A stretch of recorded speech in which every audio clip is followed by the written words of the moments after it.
Vivita Šķēle un Inese Prisjalkova pasakas par laimes un dabas likumiem. Ierunājusi Inese Prisjalkova. Laimes likumiņi. Sveiks, mazo draudziņ! Vai tu esi domājis par to, kas ir laime? Un vai esi kādreiz sajuties ļoti, ļoti laimīgs? Varbūt tu bieži stāsti vecākiem vai draugiem par saviem laimīgajiem brīžiem. Šajā grāmatiņā es tev pastāstīšu savu stāstu par to, kā es uzzināju, kas ir laime un kā es sajutos patiesi laimīga. Vispirms iepazīstināšu tevi ar savu māmiņu.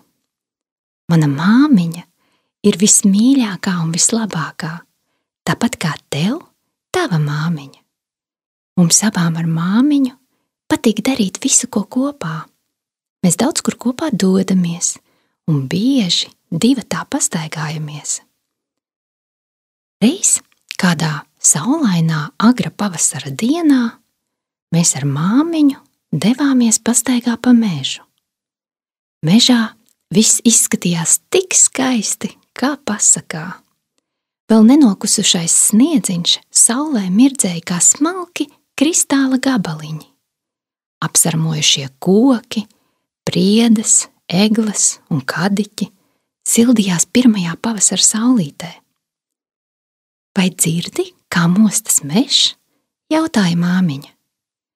Es ieklausījos un dzirdēju, kā iečvinājās pirmie putniņi, kā iebrakšķējās zariņi zem zaķa pēdiņām, kā vējš pašūpoja vienu, otru un trešo zaru un iešalcās viss mežs.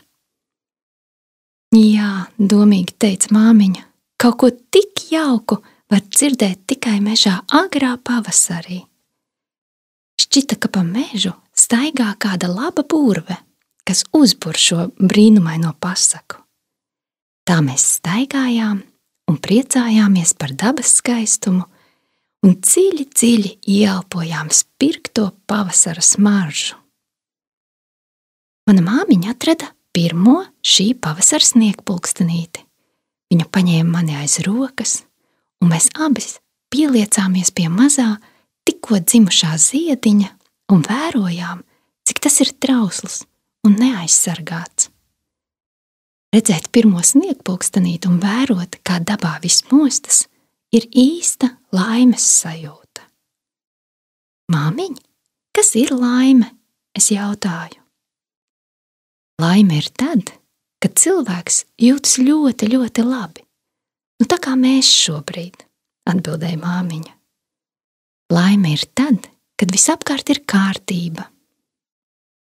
Dabai sava kārtība, lietām sava un domām sava kārtība. Iedomājies, cik patīkami kļūst tad, kad esam sakārtojuši savas istabiņas, turpināja māmiņa. Tad, kad mēs pret visiem esam mīļas, labas un laipnas, un visi ir mīļi un laipni pret mums. Kad mēs nevienu neaprunājam un esam dāsnas, kad saprotam, ka pasaulē vērtīgākais ir ģimene, mīlestība un labestība, un ka neviena lieta, kas nopērkam par naudu, to nespēja aizstāt. Kad mēs neatļaujamies saviem draugiem izdarīt to, ko paši negribētu saņemt pretī. Kad mēs saprotam, ka esam drosmīgas, gudras un pārliecinātas par visu, ko darām, un saprotam, ka bailes nepastāv, tās ir izdomātas. Kad mēs nemelojam un saprotam, ka meliem īsas kājas. Kad mēs saprotam, ka svešas mantas un lietas nedrīkst aiztikt. Kad mēs priecājamies par citu cilvēku veiksmi, jo zinām, ka veiksies arī mums. Un šodien, ieraugot pirmo sniegpulkstenīti, es atcerējos, cik laimīga biju dienā, kad pirmo reizi ieraudzīju tevi, teica māmiņa. Tu biji tikpat trausla, maziņa un neaizsargāta. Tu skatījies lielajā, plašajā pasaulē ar tikko atvērtām spožām aciņām, kā šis mazais sniegpulkstenītis. Tad māmiņa mani cieši apskāva un iečukstēja austiņā. Meitiņ, es tevi ļoti, ļoti mīlu.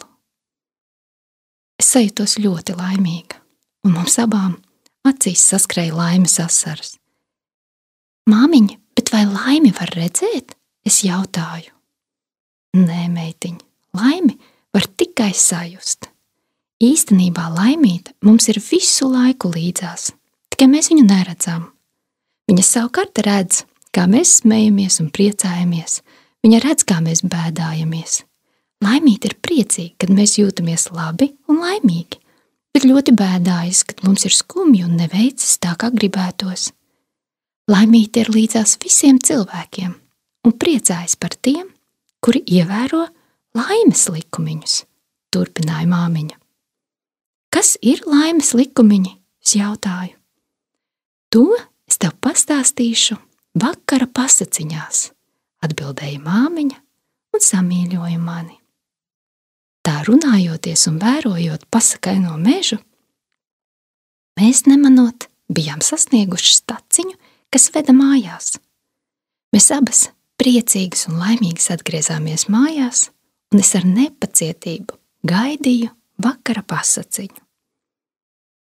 Pienāca ilgi gaidītais vakars, un māmiņa man sāka stāstīt pasakas par laimes likumiņiem. Un tagad es gribu šīs pasaciņas nodot tālāk tev, mazo draudziņu.